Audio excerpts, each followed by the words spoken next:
Hi, and welcome to the Wedding Mavericks podcast.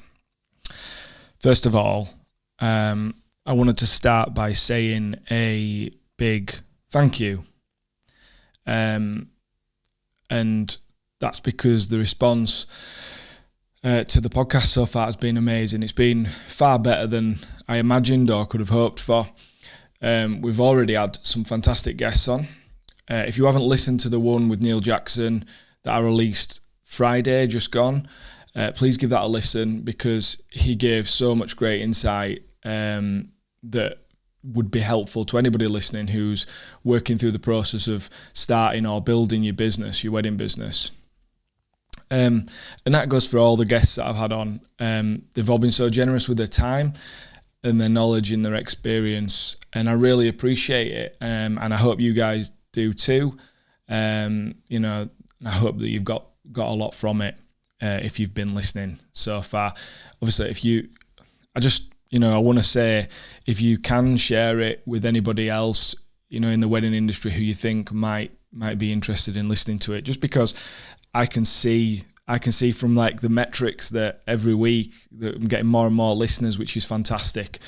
And I just, I know how beneficial this would be if I'd have had this to listen to when I started. And so that's why I'm really passionate about trying to get it, to out to more people.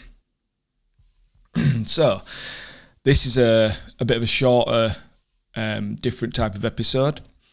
And I wanted to release it to hopefully help people who are feeling a bit helpless and low about their wedding business at the moment.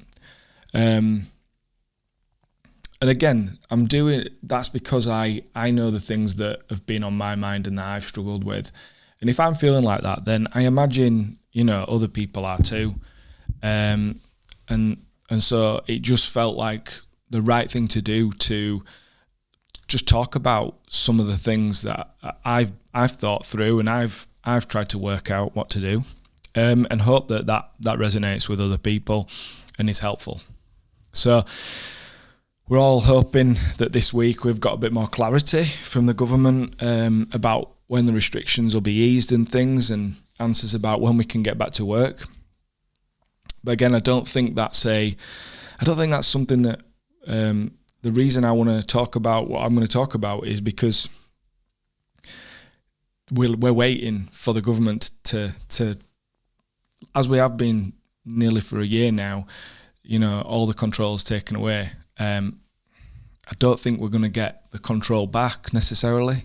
We might get some a little bit of information that can help us plan a little bit more. Maybe we might get some sort of financial support that's needed, but maybe we won't, and we can't guarantee it. We can't bank on it, but there are things that we can do. Little disclaimer before I go any further. This is just me talking through steps that I've taken and things that I've considered. I'm not legally trained, not in contract or civil law or anything. I've got a bit of background in a little of the law, but not in this respect. And I'm not a qualified therapist either. I'm just talking through experiences, and I've had a lot of different experiences in my life that maybe other people haven't had those experiences and therefore wouldn't have had experience of working through problems like this. So I just wanted to say that don't take any advice as legal or anything like that.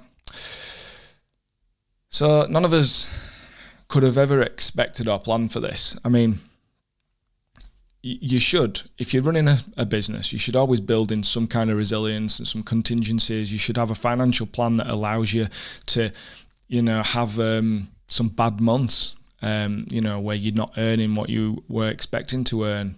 Savings, some financial resilience in there. And I've seen some posts. I saw a post on one of the social media groups, and some guy basically was berating people and saying, there's going to be a load of wedding businesses fail, because you've not planned and you've been running your business badly or whatever, and not saving and taking too many risks. And I just, you can, as you can imagine, he got some shit for it. But what I'll say is, whilst I understand what his point was, nobody could have planned for this. This is like, it's a completely different scale and situation to anything you could have ever really imagined. You can't plan for, let's say it's 12 months, but it's probably going to be, 18 months, maybe longer, of like not having either any income or not having the same income that you would normally have. So, if things are not good for you right now in your business, please don't don't feel too shitty about it and negative, because it's not something you're doing wrong. It's not your fault. This is you could not plan for this. So that's important, because if you're feeling like I can't do this, I'm not cut out for this, please don't.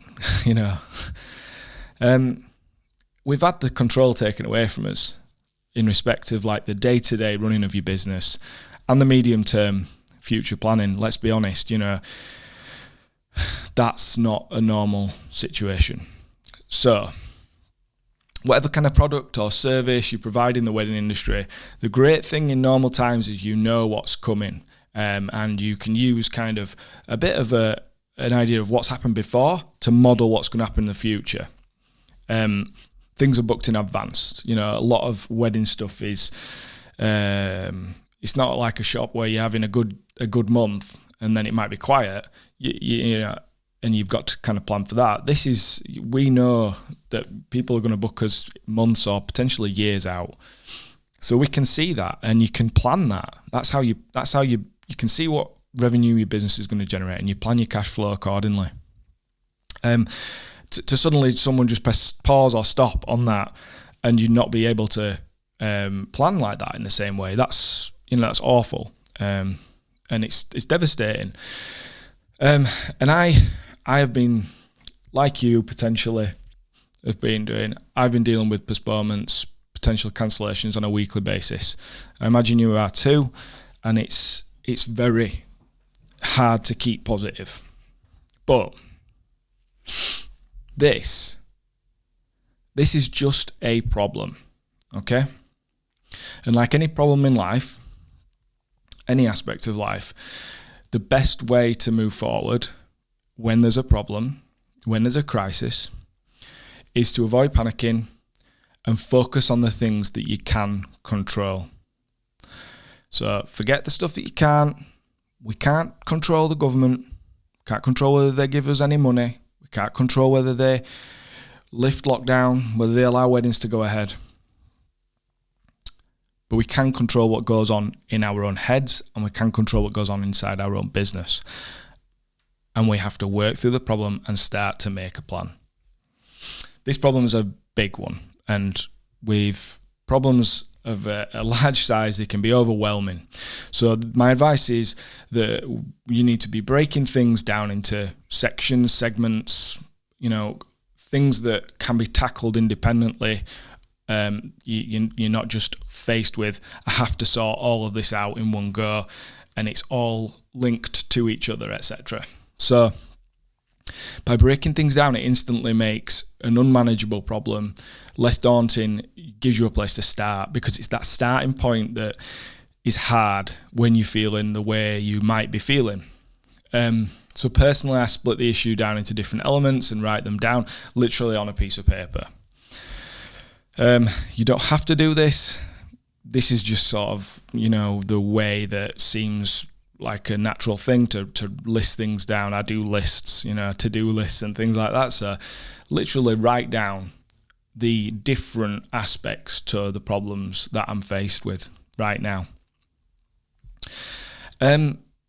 So these are usually going to be problems that you are worried about, that they might not be happening right now, or that they probably are though, in respect of like cancellations, postponements, things like that. But it could be that things that could come up, because planning in advance is the key here. not waiting for it all to happen. So the things that are causing you to feel worried and anxious, let's write them down. And we're going to take control by creating those contingencies. And when I say contingencies, I basically mean the plan. Okay? So if this happens, this is what I'm going to do. We're not just going to wait and be reactive. We're going to think about it in advance. So we ask ourselves the questions and approach it from a, what's the worst that can happen? Okay?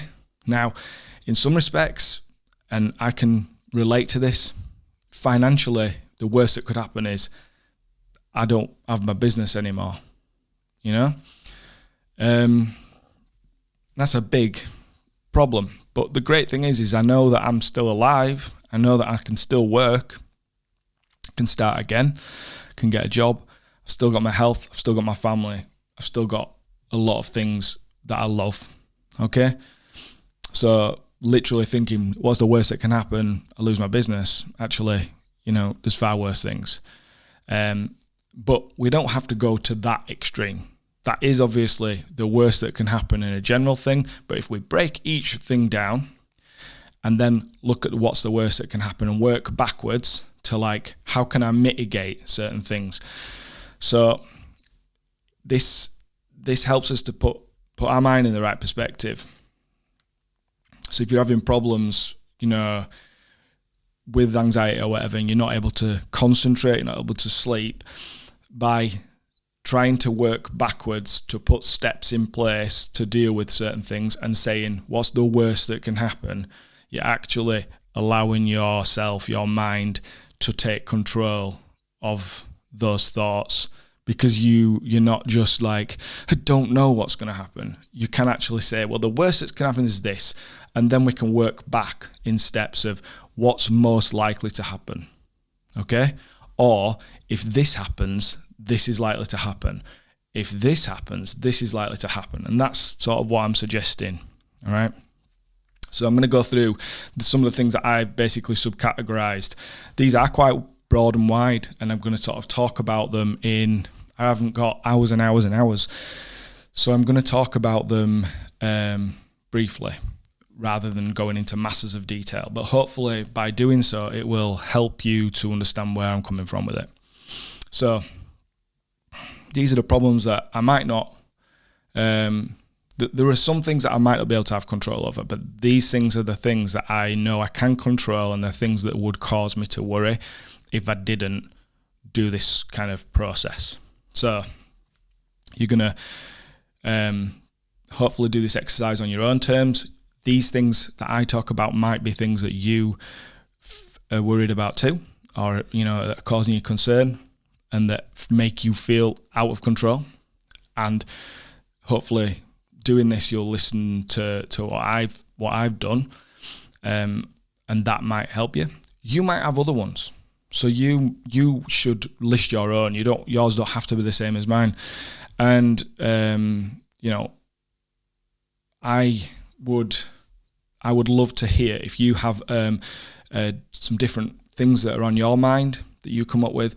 If you have different strategies that you've come up with to deal with those things, I'd love to hear from you. I want to create a community situation. We can all learn from each other. So please drop me a message, an email, DM, whatever. Tell me what you're worried about, what things you've tried to do to take back control of your business, and what those things are and what strategies you've put in place. So here are the 4 things, only 4, that I've really focused down on and thought through to hopefully, these are the things that are worrying me, or things that have been on my mind massively. First one, clients that are already booked. So obviously that's the biggest worry, because they may cancel or postpone. Their weddings are supposed to go ahead on a particular date, and it's likely, or it's becoming more increasingly likely they won't happen on that date. We've already moved, etc., etc. What's the worst that can happen? I lose the client. Are you going to lose all of them? Probably not. Okay. Second one, marketing to future potential clients, because even though you might not feel like it, it doesn't feel like you can do that at the moment because of what's happening in so much uncertainty. And you may feel like your normal, the way that you normally get clients and the way that clients find you get bookings isn't happening in the way that it would normally, and it's not gonna for lots of reasons. But your business must continue, so you have to, unless you've decided you don't want to do this anymore, you really do need to focus on marketing to future potential clients. This might mean spending a little bit of money. It might mean just doing a lot of work to create organic stuff. But you do need to focus on this. And I know that sounds obvious, but I'm saying it because I don't think that everybody is thinking like that. And I understand why, but it's so important. The reason for me why we aren't having the sort of organic inquiries, the level of organic inquiries that we were having, is because we're not doing any weddings. No weddings are taking place, and this is a very much a domino effect. You do a wedding and something else will come out of it, especially for videography, photography stuff. But I imagine it's the same for all wedding businesses. So that's the second one. The third one, finances. Now, this is not just finances as a business. I do think that it's difficult when you're a small business owner, and everyone's circumstances are different. Everyone's financial circumstances are different. Excuse me. And also, if you live with a partner or whatever and they're bringing in money as well, everyone's circumstances are going to be different. But knowing your business finances and sorting that out, and again, what's the worst that can happen? Creating contingencies. If this happens, what happens? If that happens, what will that mean? Understanding this stuff is key. Don't ignore it. Don't be like, bury your head in the sand. Because actually, it can give you such power and control if you understand this stuff and you know that this is where things are at. Exactly. Like, if this money doesn't come in, what will happen? What else could I do? Massive, takes the anxiety away. Fourth one. What do I do with myself to keep mentally and physically healthy and try and keep the motivation up? Because, usually you'd be very busy. Sat around not being busy, or not necessarily being lazy, but just not being busy with what you would normally do is not going to be helpful. You've probably found that it's causing you to struggle. You've changed your patterns of behaviour, which you will do if you're not working. And then there's the homeschooling thing if you've got kids and all the rest of it. These are all things that are going to cause disruption to what would normally be happening, and that's why it's so important for you to break this down. What is the worst that can happen if I don't do this? If I don't do that, what could happen if I do this? And I'm talking about maybe exercise and things like that. We'll go into them all. So those are four. They're the four subcategories, and then I'm going to work on them individually. I'm just going to talk briefly through them now. All right. So to start, it's about taking control.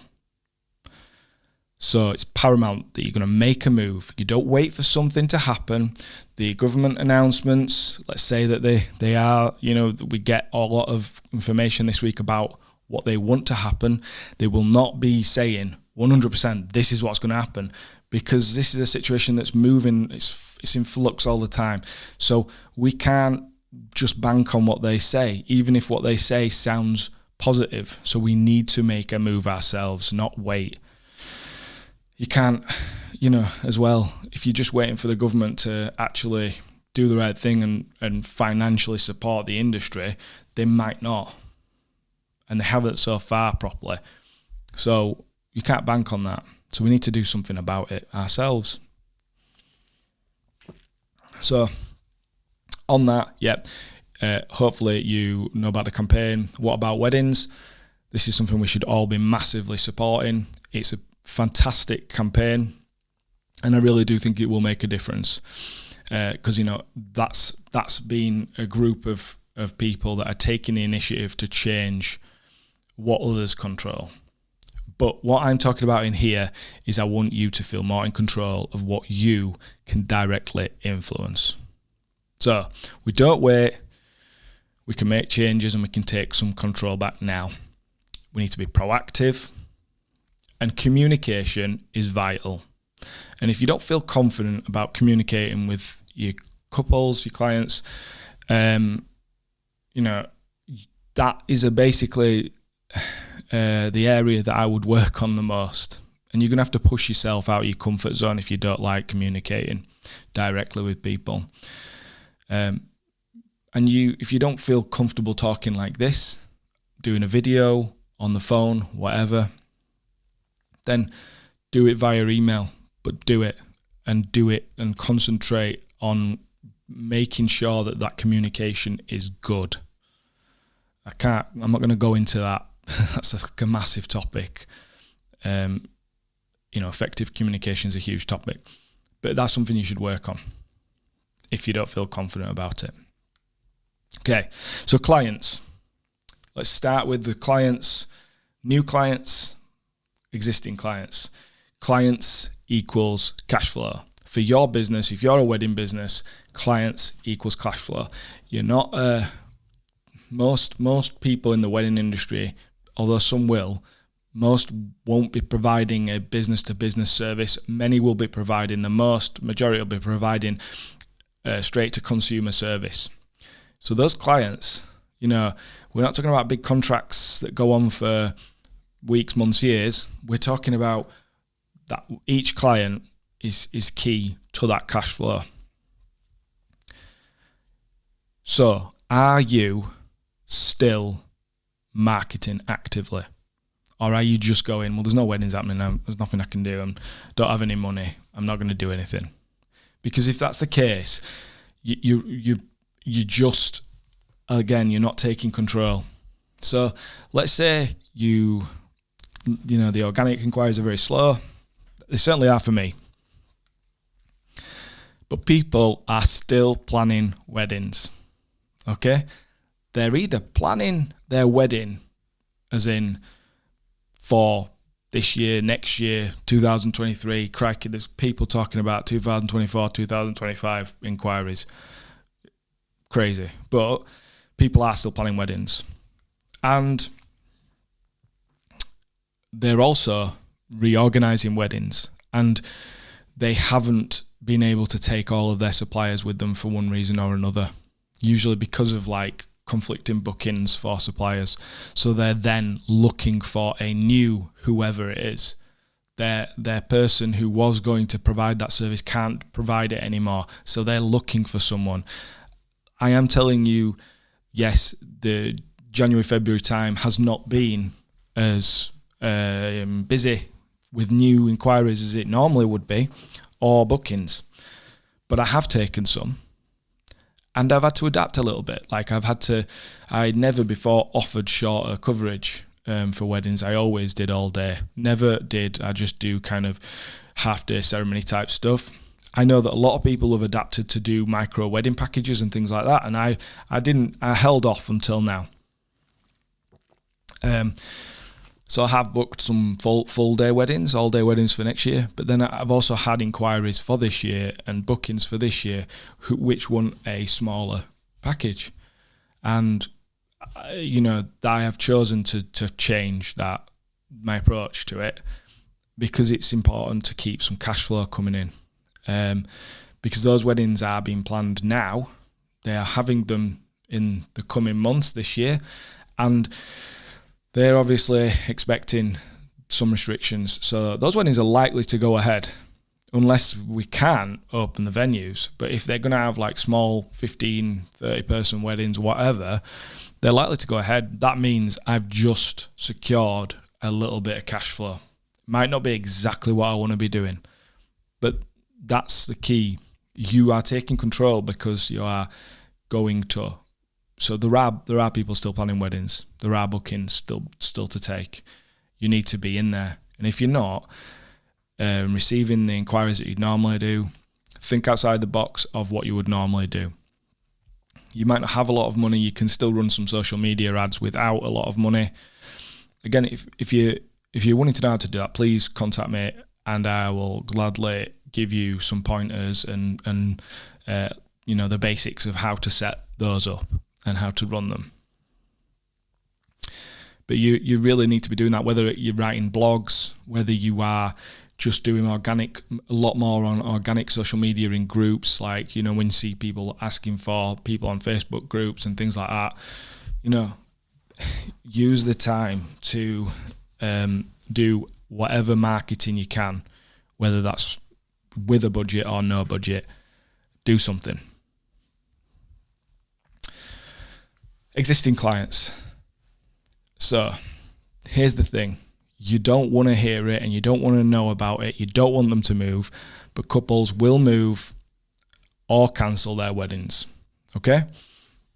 It's inevitable. If it hasn't happened already, which I'm sure it has, I'm sure you've moved loads of weddings from last year, they're not doing anything wrong. Those couples are not doing anything wrong. The wedding's a big deal to them. And if you want to be, they want to have the day that they'd originally planned. There's nothing wrong with that. Okay? It's up to them. If they want to move it, if they decide they're not going to have it anymore, there's nothing we can do. And we shouldn't feel bad about that, and we shouldn't feel negative and cross towards them for it. Yes, it will make us feel, we're not going to be happy about it. But it's inevitable, and if you change your mindset with it, so that you expect it and that you're on board with it, it's going to help you to deal with it better, and you are able to have some control in it. You're not just waiting to see what happens. So rather than wait for them to contact you and have that sinking feeling in your stomach every time there's an email or an Instagram message from them, make the first move. I'm not going to say how you deal with them, because everyone needs to do the right thing for them and their business. But what I will say is showing some empathy, understanding, it's more likely to have a better reaction from them than being overly formal and unsympathetic and feeling like, but you're ruining my business because you're moving your wedding.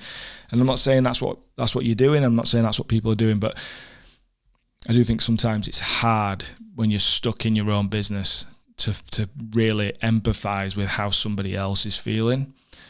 But by doing so, by being able to try and tap into that, that's going to make you feel more in control, and hopefully the situation will go better. So throughout the pandemic, right from the first restrictions being imposed, me and Lindsay, my wife who I run the business with, we emailed and sent out a video to his clients explaining the position and how we would deal with the postponements. This is right back in March last year. We did that then. We had 30 to 40 bookings, I think, at that point, and we managed to move all of them. There was like 40. Some of them, not all of them, moved till later in the year. Some waited, but many moved at the start because we were coming into the summer and it was clear that the summer wasn't going to be as we'd hoped. And I think a lot of the venues were, leading the movements for couples. So we managed to move all of them. We were really lucky. A bit of luck involved that we didn't have any that we couldn't accommodate. And what that did was it kept the business secure financially. We might not have had the money coming in last year, but there was a future revenue stream that was we know that's going to happen. The reason I'm talking about what happened last year is because I don't know how everybody else approached it, but everyone's going to have had a different process. I know I've seen lots of people, right back last year, throughout last year, and now having some real issues with, people posting, I'm having this problem with this client, I'm having this problem with this client. You need to clip those clients, ideally, because that's just that security of your business financially. And whatever happened last year, it's kind of starting to happen again this year to some extent. You have to think about it like that. For us, last year, some clients agreed to pay the balances early. What I'm going to say is there was a positive side to that and a negative. It's a double-edged sword because it helped us with cash flow in the short term. I don't know if we hadn't have done that, I don't know how we would have kept it going in the short term, just because of the way the point we were at with things in our business. But then those weddings we've still got to do in the future, and we won't receive any money from them, and potentially we owe money if they cancel. So this is a potential thing you can do and you can look at, and it is taking control of your business, of your cash flow. But you have to consider it carefully, because there are some downsides to it. So if you haven't already considered that situation, like asking people for balances for weddings that will happen in the future, potentially try it if you need to. But I've stopped doing that now because I don't want to have any more weddings that I'm not going to receive money for at the time. And what I'll say is, surprisingly, so many couples were cool with it. And again, I think that's down to how you communicate. So whether it's a full balance, partial balance, interim payment, whatever. If you are sort of like stuck and you really need some cash flow, couples are much more what's the word? Flexible than you'd think. I've mentioned sort of the variations of asking for percentages and things like that. If you are having problems in your cash flow, don't worry about something which you can actually do something about. That's kind of the point of this whole thing, is that if you are having like some cash flow problems, look at how you can address those cash flow problems and take some steps. You don't know unless you try. So I'm in the process of sending another email. Sorry, I did. When I started writing this, I hadn't. But I have sent another email and a video to clients. In fact, I sent one at the back end of last year or September time, I think. And I've sent one last week. That communication was me doing a video, just sort of saying pretty much what I'd said in the email, but just coming at it from a point of being able to, on video, show some empathy, show some personality towards them. And they either had the option to watch the video, read the email, both, whatever. But the message is reinforced if someone's going to watch the video. And it makes it more personable. But in the email, it basically gave them some options. It showed empathy and sympathy towards the situation that they're facing. It said it showed understanding, that I understood the situation. And it also explained a little bit about our circumstances. And part of that is to, again, make it personable, explain that this is no picnic for us in the wedding industry, but also to show transparency and, honesty and integrity, because I would be getting a bit worried if I was planning a wedding and I could see that a lot of these businesses were going to struggle. I'd be worried. Are they going to turn up at my wedding? Am I going to lose money that I've paid them?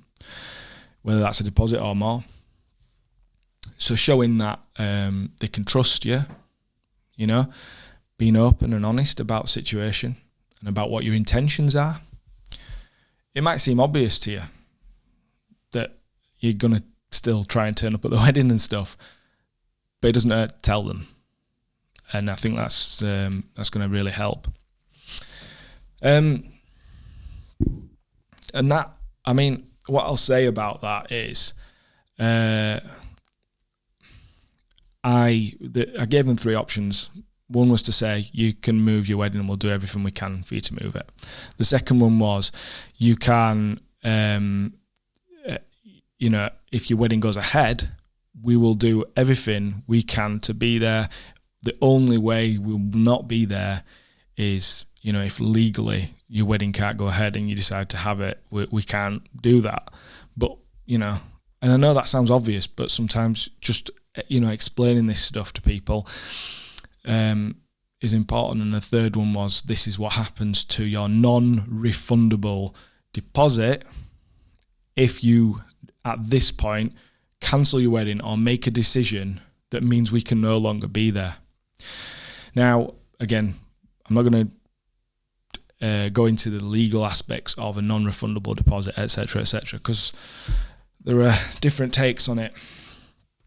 My view, and the way that the law would see it, if they tried to take you to court and things, is what's reasonable.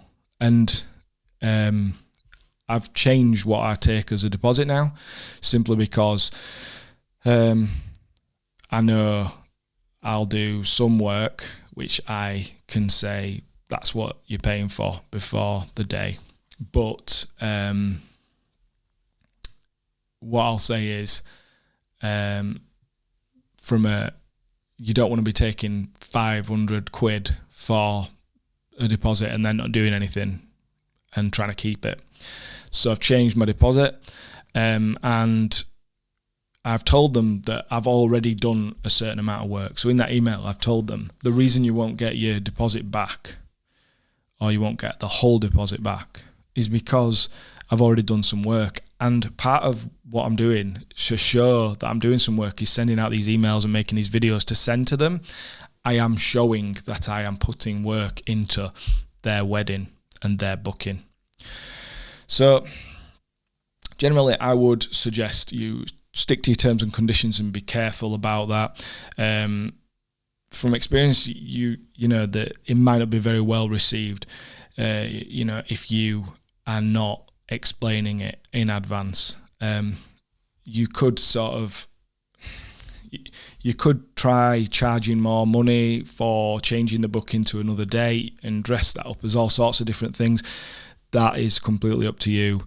I've had a bit of experience of that. It didn't go very well, and I probably won't do that again. I'll probably just leave it and won't charge any extra. But that's a personal decision for you and your business.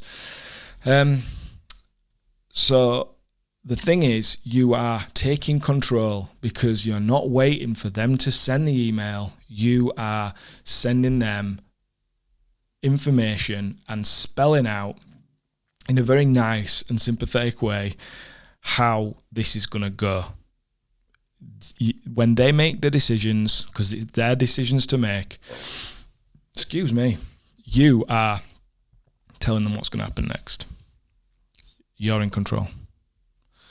Brings me nicely on now to the next bit. So providing them with the information they need. Again, this is showing an extra level of service and understanding what they need to be able to make their decisions. It's doing a bit more work to prove that you're trying to keep them as a client, and you're doing some work to say I have earned some of the money you've paid me. So providing them with an availability calendar, because that way you are giving them all of the information they need to keep you as their, for you to keep them as a client, for them to keep you as their service provider. This will be different for different service providers, but as a videographer and photographer, I, can do one wedding on one day. We can actually do more than one because there's two of us. Me and my wife work together. We could technically split up and do two different weddings on the same day. Everyone's going to have a different set of circumstances.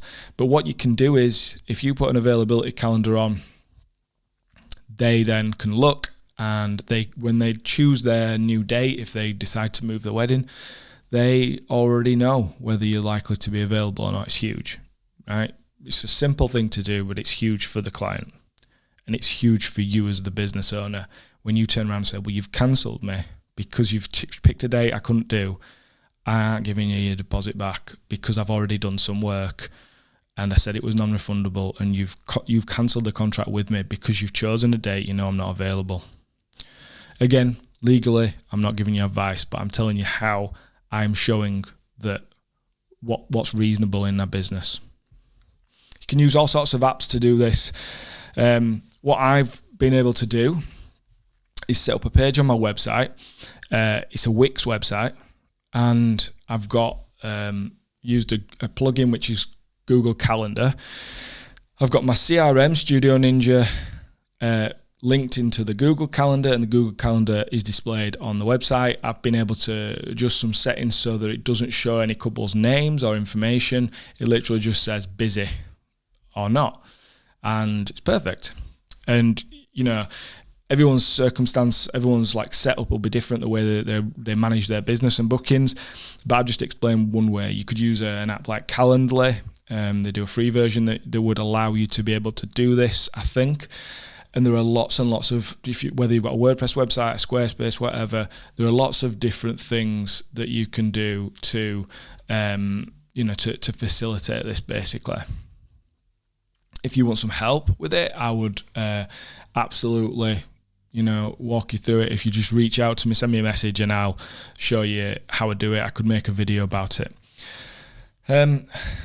The worries that you might have for doing this is that you might be worried that by emailing your client, by communicating with your client, you're planting, potentially, you might think you're planting a seed that isn't already there.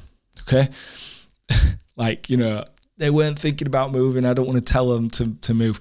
What I'll say is they are already thinking about considering moving their wedding. Of course they are. Everybody in this situation is. Everybody's like going, I don't know if we're going to be able to do this. Some people will be happy to go ahead with reduced numbers. And that's the thing that's come out of me doing this. I've had people that have said, yeah, we are considering moving. And then I've had so many people say, and this is like for May weddings, so not very far away, May weddings saying, no, as long as we can have 15 to 30, we are going ahead. We're not moving it again. And that gives you this amazing feeling of control, but of right, I've got an idea now that they're going to go ahead. I wouldn't bank on it, but you can be like, hopefully the government will allow 15 to 30 guests, and maybe they won't be able to do X, Y, and Z. But if they can have 15 to 30 guests, they said they'll go ahead, that wedding will hopefully go ahead. And that's some money coming in that month. Okay, so the seed's already there. You're not going to be planting a seed that isn't already there, so don't worry about that. But what I've also done is said, I've put in there, if your wedding isn't going to be the same as what it is, what it was going to be, we'll look at how we can still tell your story in a good way, because I'm a videographer, and we'll look at the service that I'm providing. Because they could just cancel me as a videographer, thinking, we're only having a small wedding now, we're not going to be there all day, not paying him, a lot of money to be there all day when he's not going to be there. I'm already telling him, if we need to adjust it because your wedding's not like it was going to be, then we'll adjust it. And then I'm going to get paid a reasonable amount of money, and it will be in proportion to the time and effort they actually spend on the wedding. And yes, it might affect what I get as income, but at least I get some income because I kept them as a client, rather than saying, well, this is what you booked and this is what you're going to pay me, and them saying, well, I'd rather just cancel it and lose my deposit because I don't want to pay X amount for a service that I'm not really going to use or require. Hope that makes sense. And the overarching goal really is, to be flexible and to treat people how you would want to be treated. Okay, so you might have one way of thinking about it, which is, as a business owner, I want this to happen, right? Think about, if you were in their shoes, how you would want the business owner to treat you, all right? Then you'll make decisions in the right way. And the goal of all this is to keep the booking, isn't it? Yeah? Keep the booking, maintain the high level of service that you've provided so far, and this way you're in control, because, although they might move and you don't want them to, you don't want a string of cancellations, because it's going to sap your energy, it's going to sap your time, and it'll impact on your emotions, and it'll cost you financially. And if they do have legal rights to some refunds, it's going to be a heartache and it's going to be financially difficult for you. So keep the booking. Do the right thing. Show some empathy and sympathy and think about bigger picture. And so we talked about money. It brings us on to the money and finances aspect of this. So you may be talking about things. I don't want to teach people to suck eggs. And you might have, already implemented these things. So I'm just going to go through them quickly, and because I thought it was worth discussing. But please, if you do already know all this stuff and you've already thought about it, I'm not being patronising. I'm just sort of talking through things that sometimes people might not do and might not have thought of. First of all, do you have a financial plan for your business? And do you have a personal financial plan, or do you understand your personal finances, to a stage that's higher than, the money coming in is just about the same as the money going out every month or whatever. Okay, so I'm talking about like a spreadsheet or something. Do you understand what your numbers are in your business and in your personal finances? So if you don't, and spreadsheets are frightening, and this sort of stuff is not your strong suit, if you message me, I'll send you a simple spreadsheet that you can use, like the ones that I use, to give you an overview of your finances, both your personal finance and your business finance. And I can talk through with you how to kind of input the numbers and get the information that you want. What you need to know is, and again, if you do this, great. If you don't, what you need to understand is by doing this, you remove the financial anxiety. And even if the numbers don't look good, it reduces the anxiety because you know what the answer is and you know what you need to do about it. So let's say it looks like you're not got enough money coming in and it's going to go, you can actually say, well, yeah, for 6 months, 12 months, if I don't have this money coming in, if I've got less money coming in, blah, blah, blah. And you can see how that's going to affect things down the line, month by month, over the course of the next year, whatever. And it will make it so much easier for your mind to manage it. Because rather than worrying and just being like, I don't know what's going to happen, even if you're going to be 10 grand in debt by this time next year, if you don't do any weddings, at least you know what those figures are and you can start to make a plan to either mitigate, counteract them, or go, well, I'll know that that's what's going to happen, but I know I'll survive. I know I'll keep the roof over our heads. And hopefully, because these weddings, if I keep them and they move to next year and they will still be there, I'll be able to improve the situation. I'll have money coming in that can go to repay that debt. This is huge, and it helps you make better decisions. You're not going to be just worrying and like literally just not able to sleep and things like that, worrying about it, and then making bad decisions because you feel desperate. This allows you to just go, right, I'll make better decisions. I'll not worry about it because it's just how it is. I can't control those things, but I can control this and I can plan this. So, that's why your personal finances have to be a part of this, because you need to be able to pay the bills, put food on the table. And you need to know how long your business can last with the money that's available to it. And if it doesn't look like it can last, you need to do something to keep the business ticking over. Outgoings, you need to look at everything you're spending in your business on a monthly basis. Again, I'm sorry if I'm teaching you to suck eggs, but maybe some people haven't done this. You need to look at what you can do without and what you need to keep but reduce. You'd be surprised what you can do if you have a discussion with your suppliers. So reach out to somebody who supplies something to you, whether you buy stock off them or whatever. Ask for some sort of adjustment on the credit arrangement. Maybe you buy things and you don't pay the invoice for X amount of time. Ask for changes on that. If you're like me and you've got subscription services and things like that, look at how you can reduce those subscription services. I don't want to cancel a subscription service and then everyone's videos disappear, that's going to be a right problem, okay? And I need to still have access to all this stuff. And I'm still using it, even if I'm not using it to the same extent. So look at how you can either reduce that bill down by reducing the service that you've been provided, or asking them for some kind of, help, because those businesses, they want you to stick with them, because that's what's going to help them survive long term. It's going to help them thrive as a business long term, is retaining clients. They don't want everyone to just stop using their service or leave. You've got to think like that. So you've got to approach them, and hopefully they will help you to, to keep going, because it's in their interest. So an example of this might be, Adobe Creative Cloud subscriptions. I've heard that people, I haven't done this necessarily because I'm on a student plan, which is another hack. And I was actually a student, so I'm not like doing it falsely, but you pay less as a student.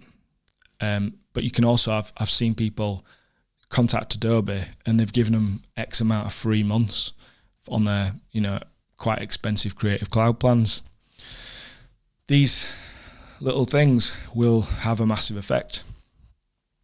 So you need to take stock of your assets. It's good to know what money you potentially have tied up in equipment and stock and things like that.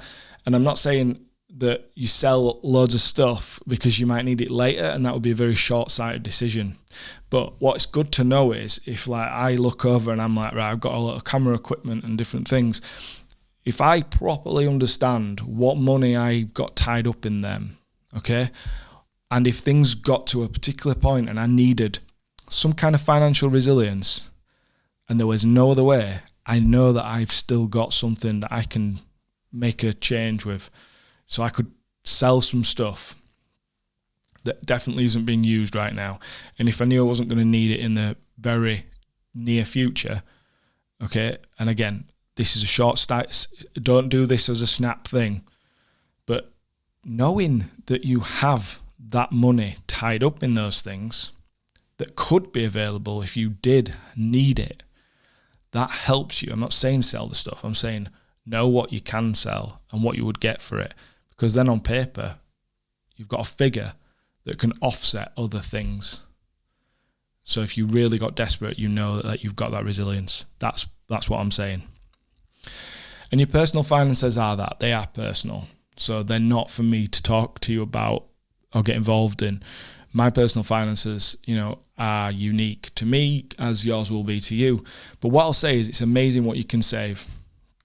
If you go through everything that you spend, again, don't want to teach you to suck eggs, but if this isn't something you've already done, go and sit through your bank account, look at all the things that you're spending, consider how you can reduce things like phone bills, utilities, broadband packages. Some people will have be paying like X amount to Sky or something like that, when they could keep the Sky and they could keep pretty much everything they've got, like from a channel's perspective. But because they didn't check it and they didn't go through it, then, and do like a comparison type thing, they won't realise that I know this because my mum did this, and she was paying 80 quid more than she needed to a month. That's huge. If you're in this situation, maybe you didn't need it a year ago, you had plenty of money. Maybe now you need to start thinking about how you can save those little bits. And if you save something small on everything, it really does go up. Even things like loans and mortgages, credit cards, look at how you can shift the debt so that you're not paying as much interest on it. It lowers the payments. Take it over a different term. Yes, ideally, you don't want to refinance a debt and pay it over a longer period of time. Nobody wants to do that, and I'm not advising people to do that in normal times, but these aren't normal times. So maybe, you've almost paid that debt off or whatever, but you actually need the extra couple of £100 a month or whatever. Look at how you can refinance it, take it out over a couple more years, and then when you get to a point, it'll help you in the short term, right? And then when you get to a point where things are good again, you'll hopefully have the extra revenue to be able to pay that off quicker. But these are just things, again, I can't go into everything, but going through things will make a difference. You can potentially save a lot of money, and if your personal finances reduce, it takes the pressure off what your business is doing also. So hopefully by doing these things, understanding your business money, understanding your personal money, it takes some of the worry and anxiety away. And you can do things in the short term that will help. Because as long as you've got bills paid, food on the table, everything else we can figure that out. Okay, so we've talked about money. We've talked about the money that you're going to have coming in from clients and how you need to plan for that. The money that's going out, either in your personal finances or your business. Try to take control of those things by communicating, by understanding the figures. So what are some of the other things that you might be able to do? Again, you might be aware of all of these things. We've been in this situation for almost a year now, so people will have looked into things. But I'm just going to go through these things because these are things that, not everybody will understand or realize they're entitled to stuff or that they can apply for things. So I'll go through it quickly. Funding and grants. There's a lot of talk in the industry about this. Because, the wedding industry hasn't been, there should have been more focused support. We can't control that, okay? But you do have to look at what you are able to apply for or claim. So there's a self-employment support scheme, or there's furlough if you are employed by your company. Both of these things I haven't been able to take advantage of those.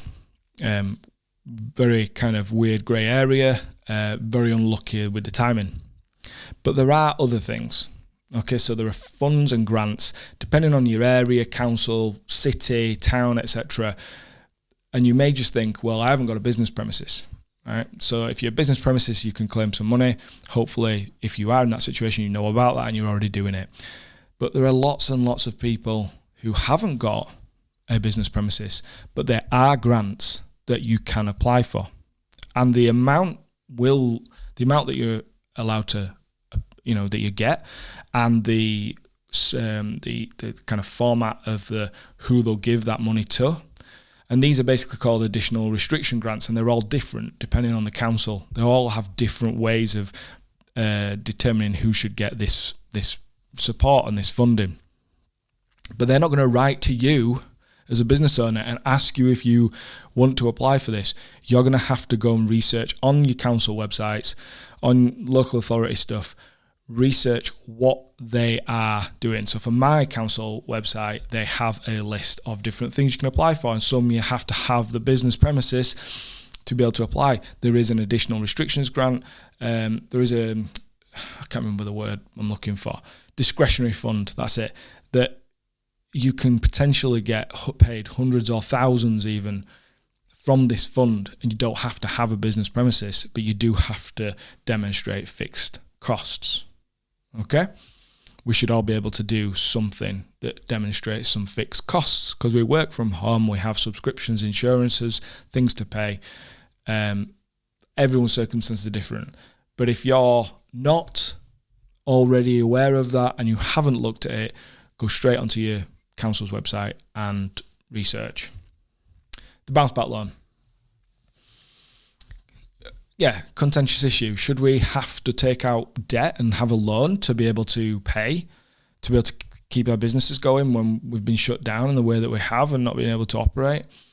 Some people are getting quite wealthy out of this situation. They're still able to work and they're able to claim things.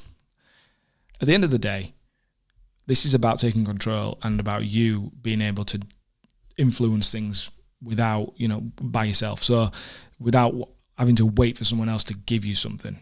So the bounce back loan, if you haven't already looked into it, I would suggest that you take one out because, that money's there as a resilience. You don't want to get into debt, but it maybe is a situation where you're worried about stuff, and by taking that, it will give you, it will take some of the worry away, because this is a short-term situation, and you want to be able to carry on going long term. Universal credit. I have never claimed benefits in my life until now. And I'm not ashamed to say that I have been claiming universal credit for the last few months, because that's all we were really entitled to. And we've never been in the circumstances before where we could claim anything like that, because we both worked and we both earned money. And this situation has changed things for us. So it is something that is completely based on your circumstances, whether you live with someone, whether what they earn, what other money you have coming into the house, what savings you've got, all sorts of things. But what I'll say is, if you haven't thought about, if you're in a pickle, if you're in a financial situation's not great, this is something you should look at, because it's available and you are entitled to it. And if you've been a taxpayer, national insurance payer all your life, you should be able to, in a time of need, you should be able to get some support. And maybe you've not looked into it because of different reasons. One of those reasons could be that you didn't think you'd be entitled to it. If you're running a business and it's making a loss, okay, or it's not making much money at the moment, that's one thing. And then if your personal finances are such that there isn't the same amount of money coming into the house as there normally would be. Obviously, if you've got a partner that's got a really good job, you're probably not struggling financially at the moment. Your business might be, but your personal finances aren't. So you probably wouldn't be able to get it. But what I'll say is, if you were the main breadwinner, if your business was bringing in most of the money or more than half of it, whatever, you're going to be able to claim something, and so you should. I could talk about the difference of what's happened with the pandemic, because normally if you've got a self-employed business, there's a minimum income floor and things, and that's been scrapped. And the great thing is that means your business is not, whatever your business is making, that's what you're assessed on. You're not assessed on what they think a business should be getting. I won't go into that, it's complicated, but think about if you've got mortgage, rent to pay, you've got kids, all these things are going to mean that you're more likely going to be able to receive some kind of support from universal credit. Okay, so we talked about like finance and the clients, and we've talked about doing, we need to talk about very quickly about things that you can do to keep busy, physically and mentally healthy. Exercise is obviously quite an obvious thing. I'm not going to turn it into a health and fitness podcast. What I'll say is I've been so busy running my business for the last few years, I've really neglected my health and fitness a bit. This is a great time to turn that around, and that's kind of the plan. And I know as soon as I start doing exercise, that changes my mind, makes me so much more motivated, so much more positive. Healthy body, healthy mind. So if you are feeling really low, even if you're not sort of into fitness and you don't like running, just get out and go for a really long walk.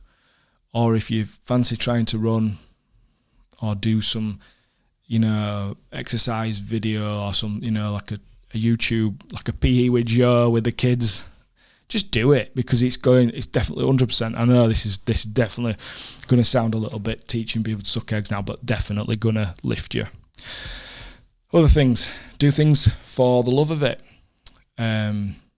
Do passion projects. It's going to depend what you're into, but like as a photographer, filmmaker, I have got photography gear and stuff, and I never get time to really, I'm always just capturing things for people's weddings and commercial clients. But right now I've got some time, so get out, use your camera, think of things that, think of what you would do if someone just said, you can make anything you want. okay? You haven't got a budget, but think of what you would want to make and just go and make it, you know? If you want to learn a new skill with that camera, get on YouTube, find some free tutorial stuff and just do it and create that work that you're passionate about. And the chances are, you do stuff like that, you're going to, someone's potentially going to see it if you put it out there. Do something for you, do something you really enjoy, put it out there. Who knows what it might lead to, but you're never going to have this time again, are you?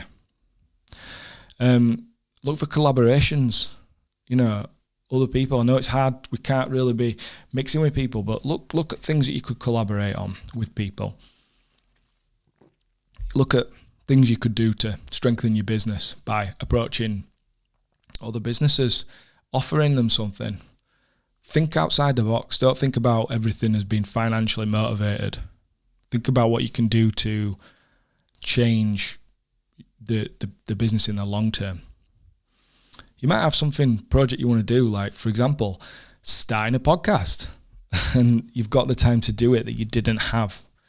And I know it might feel difficult right now. Maybe you're homeschooling the kids and maybe you're feeling really low. If you are, reach out to me. Okay, I'll have a chat with you because I can guarantee that I've felt the way that you're feeling too. And I know that you can pull yourself out of it. And the first steps has to be to clear your head of all the shit, and talking to somebody else is a great way to do that. I'm really lucky that I've got a supportive wife that I can talk to. But, you know, if you don't have somebody who you feel like comfortable talking to about the way that the negative feelings that you've got, and or just how you are feeling and how you want to change that, I'll talk to you. Just reach out to me, message me. Okay, you could study. Now, this is I'm going to wrap it up quite quickly because I'd meant this to be a shorter podcast and I've rattled on for over an hour.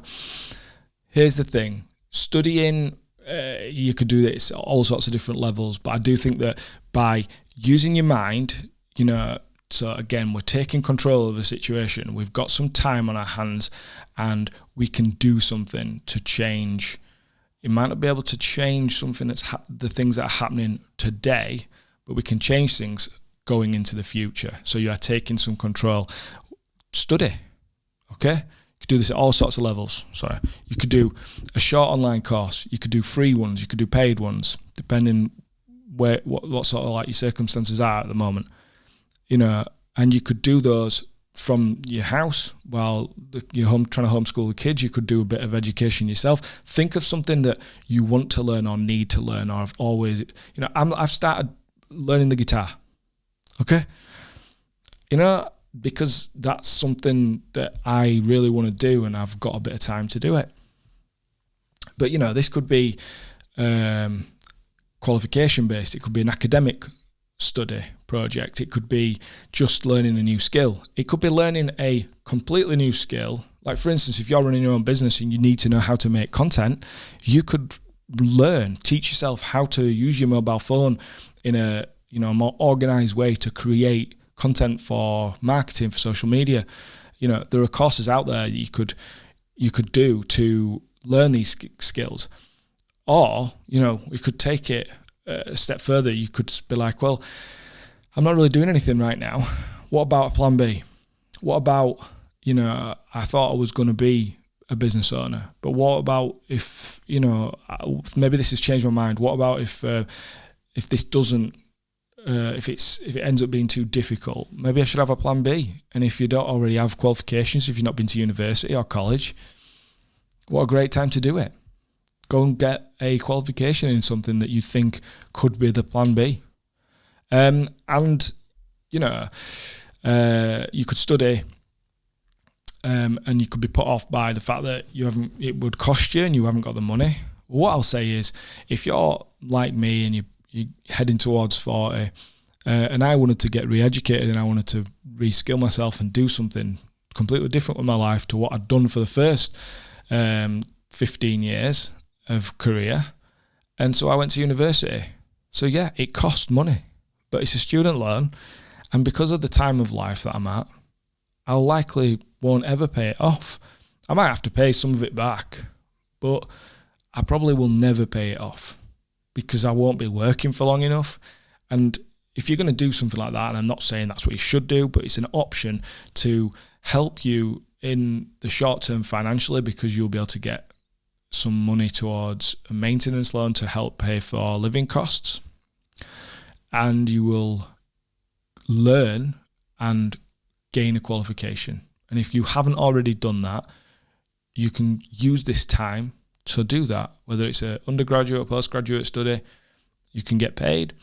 You know, my wife at the moment is doing a teacher training course. So after she finished her degree last year, she's doing a teacher training course now. She's getting paid for it, and she gets a bursary. And if it wasn't for that, you know, she's what she wants to do. But if it wasn't for that, I don't know how we would be surviving right now. It's because of that that's helping us. But it's also creating a plan B. It's creating a new career for her. And you know, it wasn't on the cards until this happened, but that's one way that you can work your way out of this situation, out of the pandemic. And then the last thing is the short-term jobs. So I've looked at different jobs that I could do. I've been busy doing other things on the business and sort of doing this podcast and other things, but I have taken the steps to apply for like the COVID vaccinators job. You don't have to be a medical professional, they'll train you. So I'm kind of in the process of doing that.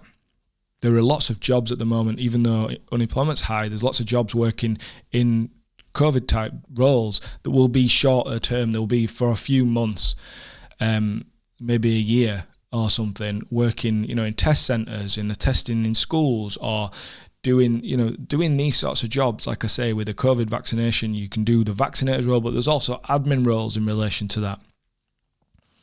These jobs, they're trying to fill these jobs. And if you're looking for some short-term employment that will tide you over while your business is sort of in this paused state, this is definitely something you should look at. There are lots and lots of options out there. So yeah, I just wanted to mention that because, you know, if you're worried about your personal finances, about how you're going to put food on the table, that you can do something about it. You can take the action by getting one of these short-term jobs. It doesn't have to be something you do for a long time. As soon as the business side of things comes back on, you're back doing that. So I appreciate some of these things I've discussed are things not necessarily directly within your business that you can control. But the reason I am talking about them is because if you want your business to survive this, the main thing you need to do is preserve your household income and the ability to pay your bills, to put food on the table. You need to maintain this. Maintain your life, because the business will bounce back. And you also need to keep your clients so that your future, you know, revenue is secure, and you're not gonna worry about getting your business back up and running. It's going to be able to just come straight back and be strong. So the key is, don't put things off. You've got to be proactive and you've got to communicate. That was way longer than I expected, so I'm really sorry about that. But I would love to hear any of the, you know, your ideas or options that you've discovered, strategies for working through this situation. And if you've got any questions for me and you want to talk about anything, or you want to have a chat, or you want help, like you want me to send you a spreadsheet or anything like that, just get in touch with me. Send me an email through the website, or you can DM me on social media at Wedding Mavericks. I would love some feedback if it's been useful for you as well, because that just makes me think, well, at least I wasn't just talking to myself for an hour, but you know, if it's been useful in any way, even if it's just to kind of like give you a, come on, I'm going to do this. You know, even if you knew all of the information I talked about, you already were aware of it and could have done it yourself, just to hear someone say, yes, thank you for saying it, because it just gave me a boost. I'd really appreciate hearing that. Thank you for listening to the episode of the Wedding Mavericks podcast, and I hope that you subscribe and listen to future episodes. And yeah, thank you for your time. See you later.